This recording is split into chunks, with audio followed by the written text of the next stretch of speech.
코로나19 여파로 글로벌 자동차 업계도 올해 힘든 시간을 보냈는데요. 이런 와중에 현대기아차가 미국 시장에서 오히려 점유율을 크게 늘린 것으로 집계됐습니다. 판매가 지속적으로 늘면서 점유율이 한창 잘 나가던 8년 전 수준을 넘어섰습니다. 자세한 내용 취재기자와 함께 자세히 짚어보겠습니다. 김성훈 기자 나왔습니다. 김 기자, 네. 이런 소식이 외신에서 먼저 보도가 나왔습니다.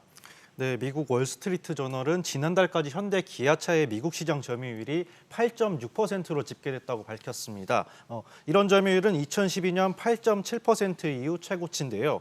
또 1년 전과 비교해선 0.8%포인트 늘어났습니다.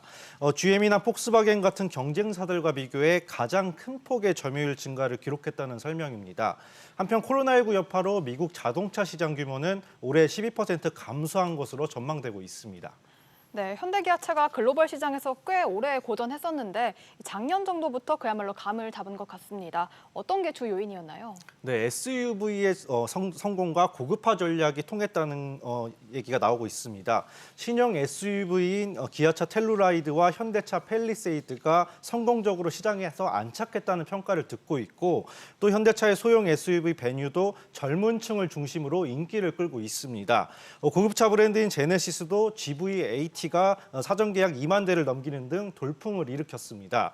이런 분위기 속에 현대기아차 구매자 중 연소득이 10만 달러, 그러니까 우리 돈으로 1억 원 이상인 가구의 비중이 5년 전과 비교해 10%포인트 넘게 늘어나는 등 저가차의 이미지도 탈피한 모습입니다. 여기에 차량 구매자가 실직할 경우 최대 6개월의 할부금 면제를 보장하는 등 공격적인 현지 마케팅도 점유율을 늘린 주요 요인으로 꼽히고 있습니다. 네, 올해 선방을 하기는 했습니다만 이 코로나19가 장기화되고 있는 게 계속해서 변수란 말이죠. 내년에도 이런 괜찮은 미국 내 시장 점유율이라든지 좋은 실적을 이어갈 수 있겠습니까? 네, 월스트리트 저널은 이런 점유율 증가세를 유지하는 게 도전 과제라고 봤는데요. 특히 품질 문제를 변수로 꼽았습니다. 현대기아차는 최근 엔진 결함 관련 리콜 조사 문제로 미 도로교통안전국과 8,100만 달러, 우리 돈 900억 원의 과징금에 합의하기도 했습니다.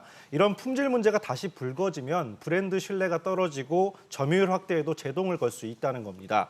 한편 현대차가 조 바이든 미 대통령 당선인의 친환경 정책 행보에 맞춰 2022년까지 친환경차 라인업을 10종으로 늘리는 계획을 내놓는 등 미국 시장 공략을 좀 더 가속하고 있는 상황입니다. 네, 김 기자 잘 들었습니다.